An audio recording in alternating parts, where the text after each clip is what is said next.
भील प्रदेश times news channel में आपका स्वागत है। आज हम ऐसे इंसान के बारे में बताएंगे जिनकी लाइफ है वो बहुत स्ट्रगल भरी रही है और इन्होंने हमेशा समाज के लिए आवाज़ उठाई है। आए दिन सुर्खियों में भी रहे हैं और जहाँ पे भी हमारे सबसे देखा जाए हमेशा मौके पर तत्पर मौजूद रहे हैं। आइए जानते हैं इनके बारे में विस्तृत जानकारी। सर, आपका परिचय बताइए।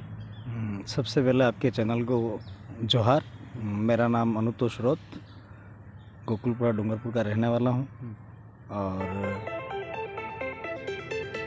अभी वर्तमान में जो हमारा नया पार्टी बना है भारत आदिवासी पार्टी का जिलाध्यक्ष हूँ मैं। और इस पार्टी के अंदर हम लोग मिलकर के अभी काम कर रहे हैं और अभी थोड़े दिनों में हाल ही चुनाव निपटे, इसमें हमने लोकसभा सांसद बना करके दिल्ली में भेजे हैं और बेहतरीन काम हम लोग अभी समाज के लिए, यहाँ के अनुसूचित क्षेत्र के लिए और यहाँ के लोगों के लिए हम लोग कर रहे हैं। और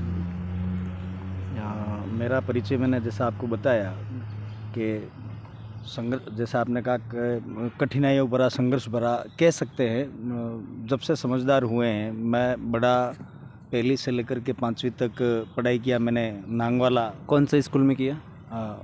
बांसवाड़ा के अंदर घाटोल के पास में एक गांव है नांगवाला, जहां मदर का हमारा सर्विस था। मैं 6 महीने का था तब मेरे को लेकर के वहां गए और वहां पहली से 5वीं तक मैंने राजकीय प्राथमिक विद्यालय नांगवाला वहां से पढ़ाई किया। फिर मैं 6ठी में फलोज आया। फलोज के बाद में फिर विद्यानिकेतन में मैंने 2-3 साल पढ़ाई किया। फिर आप जब पढ़ाई करते थे उस समय आपका पढ़ाई का रिकॉर्ड कैसा था? आप बदमाश थे कि आप पढ़ने में होशियार थे कि इसके बारे में? पढ़ाई का रिकॉर्ड ये कह सकते हो आप, मैं पढ़ने में होशियार था। एक बार अगर कोई पाठ पढ़ा दे तो फिर मैं दोबारा उसको बोलता नहीं था। पढ़ने में इंटेलिजेंट था मैं और स्कूल टॉप किया था मैंने। 6ठी के अंदर जब मेरा एडमिशन नहीं हो रहा था तो एक वाक्य है मेरे जीवन का कि विनोद चंद्र जी हड़ात करके स्कूल के प्रिंसिपल हुआ करते थे। फलोज में जब एडमिशन कराने मेरे पिताजी लेकर के गए तो उन्होंने कहा कि देवीलाल, तेरा बेटा 9 साल की उम्र में 6ठी में कैसे आ गया? ये नहीं पढ़। उस समय के लिए तो बहुत बड़ी बात हुआ करती थी, 9 साल का बच्चा 6ठी में आ जाता है। तो कि 3 साल में पहली में रख दिया था क्या, ऐसा करके उन्होंने कहा। तो उन्होंने कहा कि साहब अगर मेरा बच्चा नहीं पढ़े तो आप बात करना। उसी टाइम में एक वाक्य हुआ था अमेरिका के अंदर कि 9 साल की बच्ची के बच्चा, 9 साल की बच्ची के बच्चे। हाँ, अमेरिका के अंदर एक कांड हुआ था, या कांड कह सकते हो या वाक्य कह सकते हो कि 9 साल की बच्ची के बच्चा हुआ और जच्चा बच्चा दोनों सुरक्षित थे। तो वो डायलॉग हमारे फादर ने उन प्रिंसिपल साहब को कहा तो उन्होंने मेरा एडमिशन लिया और मैंने उस टाइम में सीनियर स्कूल टॉप किया था 6ठी के अंदर। फिर मैं डूंगरपुर आ गया और डूंगरपुर विद्यानिकेतन में मैंने पढ़ाई किया। वहाँ से फिर फादर का पोस्टिंग बिछवाड़ा हो गया तो मैं बिछवाड़ा पढ़ाई किया, बिछवाड़ा रहा। बिछवाड़ा पढ़ करके फिर मैं डूंगरपुर आया और डूंगरपुर में बाकी का पढ़ाई मैंने पूरा किया। स्कूली टाइम पे आपके साथ ऐसा कुछ हुआ जैसे कोई झगड़ा वगड़ा हुआ हो, चाहे छोटे मोटे कोई कांड हुआ हो, ऐसा कोई? स्कूल के समय में महारावल में जब हम लोग पढ़ रहे थे, पढ़ाई उस टाइम साइंस था मेरा, तो पढ़ते थे। उस टाइम में थोड़ा सा नए नए जब आए थे तो लोग डराते थे कि ये तो दादागिरी सीखने का स्कूल है यूँ, तो हम डरे से रहते थे। लेकिन कुछ ऐसे वाक्य हुए जहाँ से फिर लड़ाई झगड़े भी हुए, नहीं होते ऐसी बात नहीं है। जीवन छात्र जीवन में रहता ही है, उतार चढ़ाव रहता है और छोटे मोटे झगड़े तो होते ही रहते हैं। उस टाइम में थोड़ा सा ये कह सकते हैं कि महाराल स्कूल के आसपास में जो लोग रहते थे वहाँ उनसे थोड़ा सा झगड़ा हुआ, स्कूल में झगड़े हुए।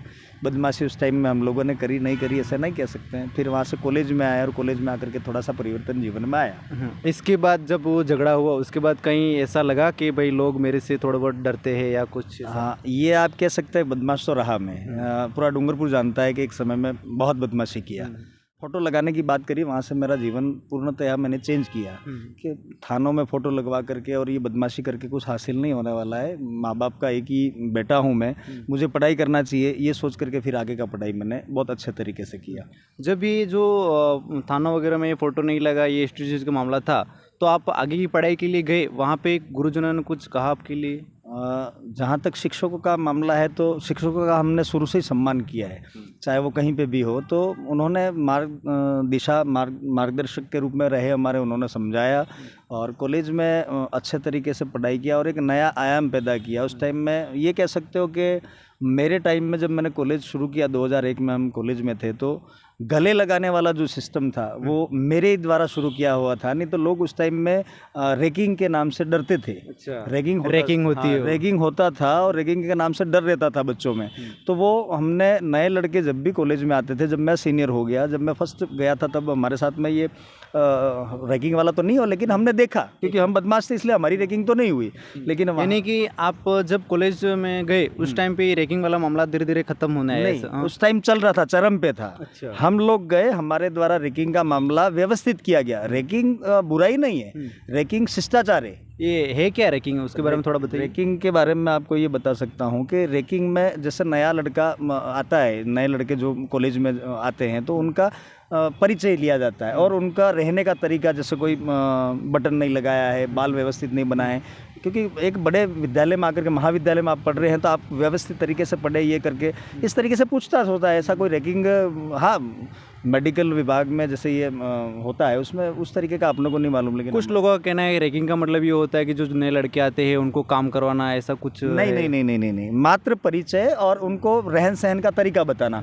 और सीनियर साथियों को इज्जत दे करके बात करना, मान सम्मान सिखाना, ये इसके अलावा कुछ नहीं था हमारे टाइम में। चलो, तो आपने जब ये कॉलेज शुरू किया वो सन करीबन 2001 2001 के अंदर कॉलेज में आ आपने गया था। कौन सा सब्जेक्ट चॉइस किया? मेरे आर्ट्स था, आर्ट्स में ज्योग्राफी, पॉलिटिकल और आपके सोशियोलॉजी। सोशियोलॉजी। इन तीनों सब्जेक्ट में से आपकी फेवरेट सब्जेक्ट? मेरा आप कह सकते हो सोशियोलॉजी के अंदर मेरा रुचि ज़्यादा था। पॉलिटिक्स तो था रुचि, लेकिन सोशियोलॉजी फर्स्ट नंबर पर था और ज्योग्राफी तो था, सब्जेक्ट था। ठीक है। 3 साल ग्रेजुएशन किया, 3 साल में आपका ग्रेजुएशन में कैसा रहा? अच्छा रिजल्ट रहा। मैं ग्रेजुएशन में उस टाइम में पढ़ रहे थे, तत्कालीन समय के साथ हम अच्छा माहौल बनाया था कॉलेज के अंदर और उस माहौल में हमने पढ़ाई अच्छा किया और रिजल्ट भी बेहतर रहा मेरा। 50% बनाया मैंने। हाँ, उस ज़माने में 50% बड़ी बात होती थी। 50% बहुत बड़ी उस ज़माने में बड़ी बात होती थी।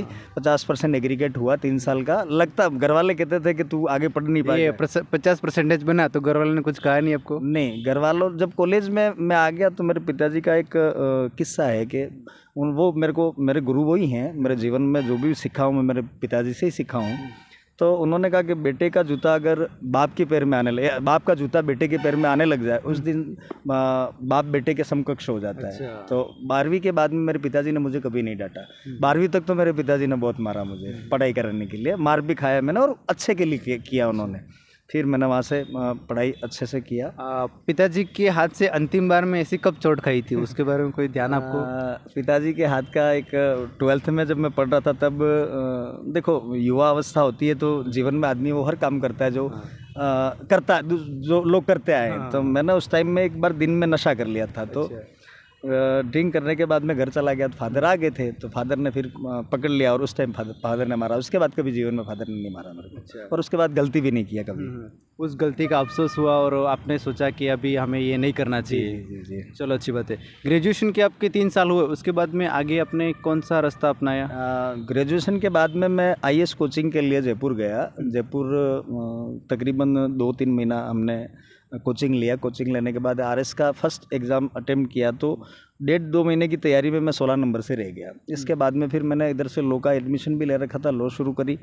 और इसका मतलब आपने लॉ भी कंप्लीट कर लॉ कर रखा है। कहाँ से करी? लॉ यहाँ उदयपुर से। अच्छा। हाँ, उदयपुर से लॉ पूरा किया। इसके बाद में लॉ हो जाने के बाद में फिर घर वालों ने शादी कराया कि बेटे का शादी करा देते। लॉ चल ही रहा था मेरा।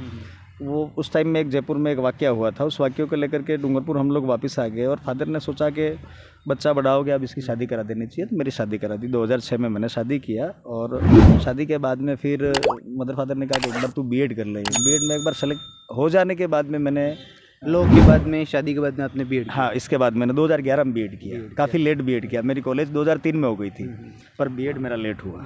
शादी का जो मामला है वो कैसे हुआ है, अरेंज मैरिज या फिर लव मैरिज? नहीं, मेरा शादी अरेंज मैरिज हुआ। मैं उस एरिया में रह करके आया था तो काफ़ी सारे रिश्ते आए थे यहाँ। उस टाइम में मैं जब शादी किया तब कांग्रेस पार्टी से पंचायत समिति सदस्य था हिराता से। तो उस टाइम में काफ़ी रिश्ते आए लेकिन मन नहीं था, नहीं करना शादी। फिर मदर फादर ने कहा कि भाई अब समय हो गया, शादी कर लेना चाहिए उम्र के अनुसार। तो वहाँ रिश्ता लेकर के जो आने के बाद में अच्छा लगा और फिर शादी किया। शादी से पहले ऐसा कोई नहीं था कहीं और आप मेरे होते तो बढ़िया रहता सब? वो कहते हैं ना कि पूत के पाँव पालने में दिख जाते हैं।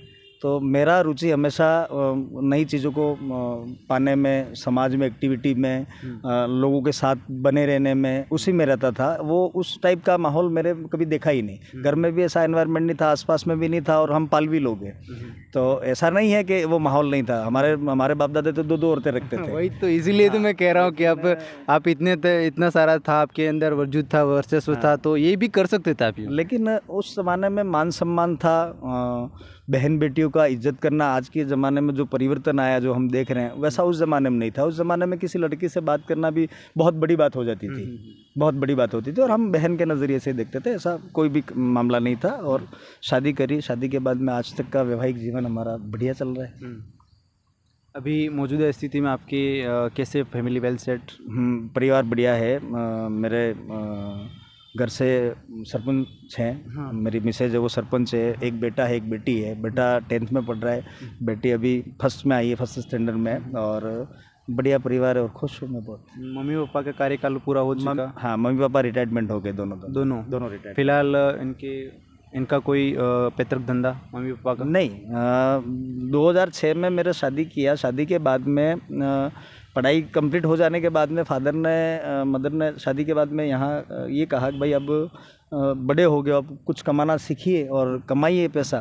फादर ने एक रास्ता दिखाया, तो उस टाइम में मैं बिज़नेस में चला गया। बिज़नेस किया मैंने, 12 साल बिज़नेस करा।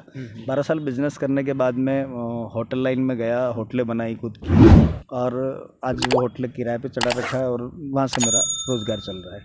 बहुत बहुत धन्यवाद। हमारे साथ जो थे अनुतोष जी रोहत, उन्होंने अपने पूरे जीवन घटनाक्रम में बताया। Subscribe now and press the bell icon.